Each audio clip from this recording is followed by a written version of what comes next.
जय हिंद दोस्तों, और आप सभी का स्वागत है प्रीतम एकेडमी परिवार में। और मैं हूं पंकज कुमार।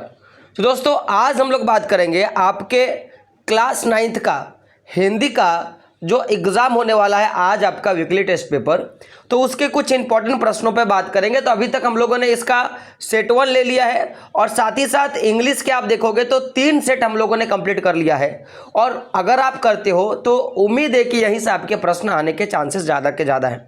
तो अभी वीडियो को शुरू करेंगे, लेकिन उससे पहले वीडियो को शुरू से लेकर लास्ट तक देख लीजिएगा, ताकि जितने भी मैं क्वेश्चंस करवा रहा हूं, कहीं इससे अगर यहीं से आपके क्वेश्चंस आते हैं तो फिर आपके एग्जाम में क्वेश्चन छूटने नहीं चाहिए। तो बात करेंगे प्रश्नों पे।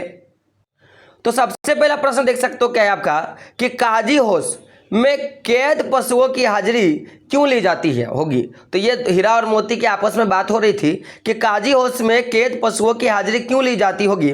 तो आंसर क्या होगा कि काजी होश में कैद पशुओं की हाजिरी ली जाती है, इसलिए ली जाती है, इससे पशुओं की संख्या की जानकारी होती है, ताकि कोई जानवर अगर कैद से भाग जाए तो तुरंत पता लग जाए। तो हाजिरी इसलिए लिया जाता है ताकि कितना आया है, कितना गया है, कितना भागा है, इसकी जानकारी ले पाएगा, इसीलिए वहां पे जो केजी होश में हाजिरी ली जाती थी। अगला प्रश्न है आपका कि छोटी बच्ची को बेल के प्रति प्रेम क्यों उमड़ आया।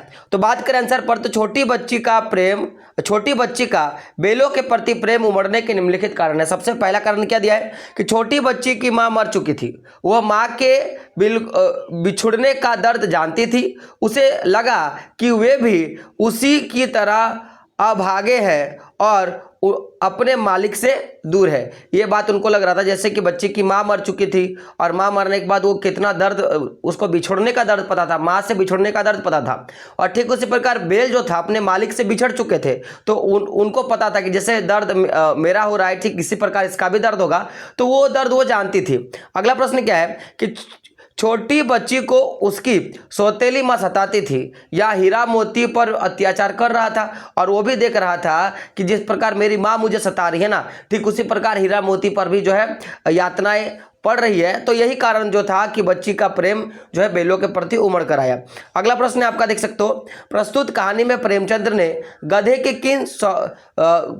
किन स्वभावगत विशेषताओं के आधार पर उनके प्रति रूढ़ अर्थात मूर्ख का प्रयोग ना कर किसी नए अर्थ की ओर संकेतित किया है। तो देखोगे यहाँ पे जो पूरे के पूरे चैप्टर में गधा का वर्णन किया गया है, तो यहाँ पे गधा को जो रूढ़ भाषा में मूर्ख नहीं बोला, उसको नए भाषा में कुछ नया बोला, उसके बारे में कहा है। देख सकते हो, गधे को स्वभाव के कारण मूर्खता का पर्याय समझा जाता है, यानी कि गधे का जो स्वभाव है उसके कारण उसको मूर्ख ही समझा जाता है। उसके स्वभाव में सरलता और सहनशीलता भी देखने मिलती है। इस कहानी में लेखक ने गधे की सरलता और सहनशीलता की ओर हमारा ध्यान खींचा है।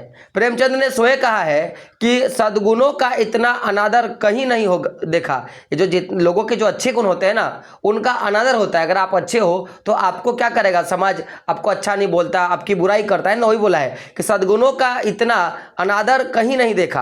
कदाचित सीधापन संसार के लिए उपयुक्त नहीं है। तो बोला गया ना कि जो पेड़ जितना सीधा होता है ना, उसे काट लिया जाता है। जो सीधा पेड़ों को से पहले काटता है ना, तो अगर आप में सीधापन, आपके भोलापन है, तो आपको संसार जो है आपको अपने पास रखने के लिए नहीं चाहेगा, वो आपको हमेशा दूर भगाना चाहेगा। कहानी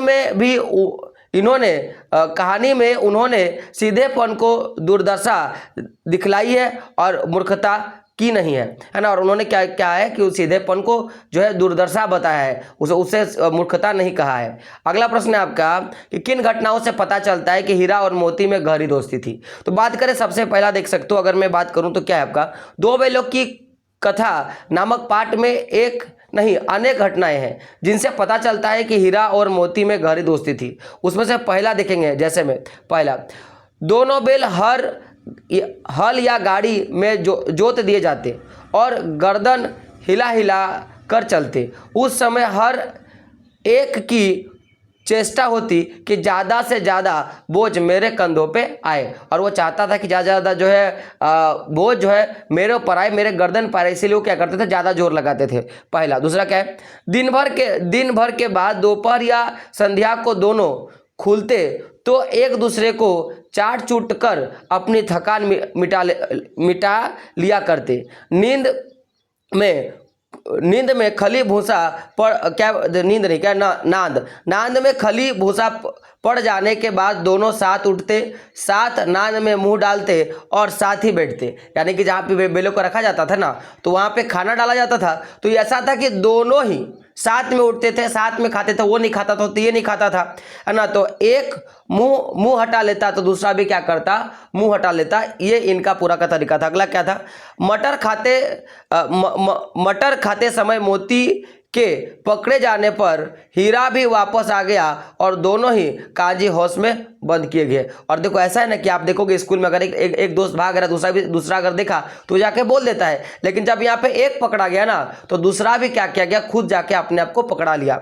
अगला प्रश्न है, देख सकते हो अब मानसरोवर वाला जो चैप्टर है, यानी कि सवैये वाला, शब्द वाला प्रश्न है आपका कि मानसरोवर से कवि का क्या आश्रय था। तो मानसरोवर से कवि का आश्रय हृदय रूपी तालाब से है जो हमारे मन में स्थित है। अगला प्रश्न है आपका कि कवि ने सच्चे प्रेमी की क्या कसौटी बताई, यानी कि जो सच्चा प्रेमी होगा उसको क्या क्या देखने के लिए मिलेगा। तो देख सकते हो सच्चे प्रेम से कवि का तात्पर्य भक्त की ईश्वर के प्रति सच्ची भक्ति से, यानी कि जो भी भक्त होते हैं ना उनकी ईश्वर के प्रति सच्ची भक्ति से है। एक भक्त की कसौटी उसकी भक्ति है, और भक्त की जो अच्छी बात क्या होती है, उसकी जो कसौटी होती है वो केवल और केवल भक्ति होता है। भक्त केवल भक्ति करना जानता है और कुछ नहीं जानता है, अर्थात ईश्वर के प्रति ही भक्त की सफलता है। ईश्वर की प्राप्ति ही क्या होता है, भक्त की सफलता। अगर आप ईश्वर के प्राप्ति कर लेते हो तो आप भक्त हो। जैसे एक विद्यार्थी का कसौटी क्या होगा, पढ़ना सीखना, ठीक उसी प्रकार उसकी लास्ट क्या होगा, परीक्षा में पास करना। तो उसी प्रकार जो भक्त होते हैं उनकी लास्ट कसौटी क्या है, भक्ति, और उनकी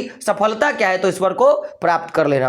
अगला प्रश्न है, तीसरे दोहे में कवि ने किस प्रकार के ज्ञान को महत्व दिया है। तो देख सकते हो कवि ने यहाँ सहज ज्ञान को महत्व दिया है। वह ज्ञान जो सहजता से सुलभ हो, हमें उसी ज्ञान की साधना करनी चाहिए। जो हमें आसानी से मिल जाए उसी ज्ञान की क्या करनी चाहिए, प्राप्ति करनी चाहिए। अगला प्रश्न है आपका, इस संसार में सच्चा संत कौन कहलाता है। तो आंसर क्या है, कबीर के अनुसार सच्चा संत वही कहलाता है जो सांप्रदायिक भेदभाव, सांसारिक मोह माया से दूर, सभी स्थितियों में समभाव, यानी कि एक जैसा रहेगा। जैसे सुख दुख, लाभ हानि, ऊंच नीच, अच्छा बुरा, ये होता समभाव, है ना। तो सभी में क्या रहेगा, वो निश्चल भाव से प्रभु की भक्ति में लीन रहेगा। और जब सुख में हो, दुख में हो, है ना, लाभ हो, हानि में हो, ऊंच हो, नीच में हो, सब समय क्या करेगा, वो भगवान के प्रति समर्पण रहेगा। उसी को क्या बोलेंगे, एक संत जो है वही एक क्या हमारा संत है।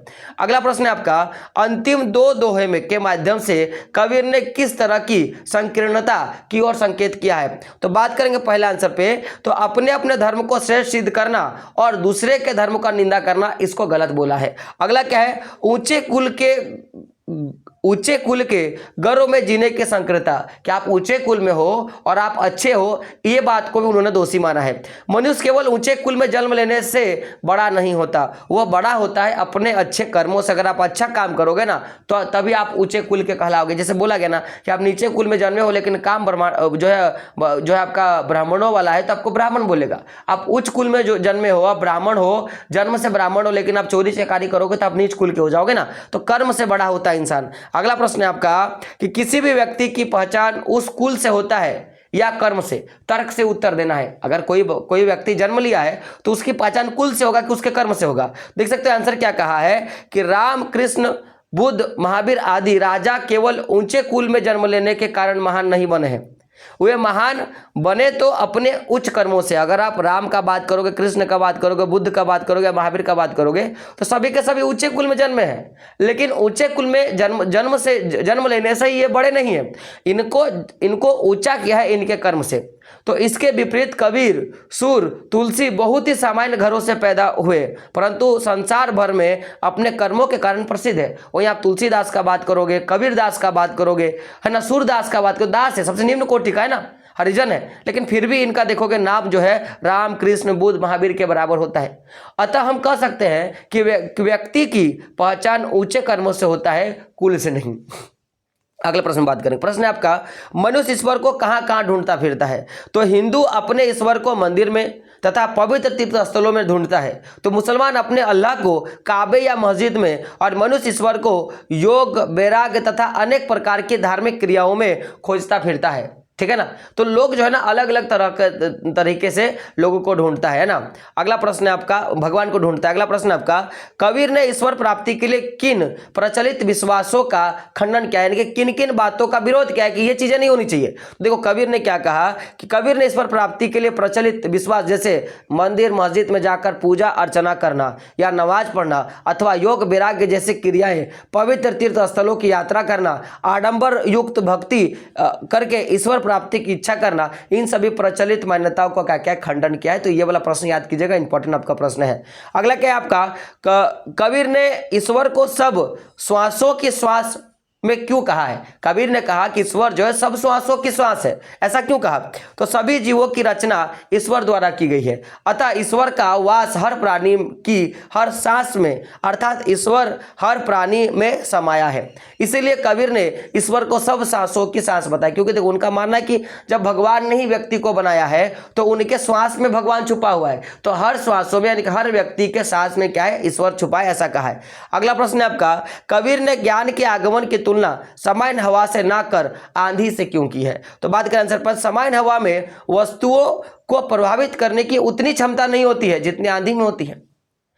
किरण, अगर मान लो सिंपल हवा चल रहा है तो आप घर नहीं घुसोगे, नहीं घर का किवाड़ लगाओगे, लेकिन आंधी आ जाए तो आप घर भी घुस जाओगे और किवाड़ भी लगा दोगे। उसी प्रकार ज्ञान की आंधी आने से मनुष्य के मन पर पड़े हुए हर एक किस्म के अज्ञान के पर्दे, मोह, माया रूपी बुराई, छल कपट रूपी कूड़ा सब नष्ट हो जाता है। मनुष्य का मन निर्मल होकर प्रभु भक्ति में रम जाता है। इसीलिए जो है आंधी को ज्ञान रूपी जो है, मैं बोल सकता हूं कि सामान्य हवा को ज्ञान ना बोलकर आंधी को इन्होंने ज्ञान कहा है। तो देखो जो भी इंपॉर्टेंट प्रश्न थे मैंने आपको करवा दिया, ठीक है। ये सारे प्रश्न आपके वीकली टेस्ट में आने के चांसेस है, और बहुत ज़्यादा चांसेस है कि जो आपका 10th आपका जो क्या बोलते हैं, आपका जो आपका हाफ ईयरली टेस्ट होगा या जो भी सारे टेस्ट होंगे उनमें सारे प्रश्न पूछे जाते हैं, ठीक है। तो मिलते हैं दोस्तों अगले प्रश्न वीडियो में, तब तक के लिए जय हिंद, जय भारत और आपका दिन शुभ हो।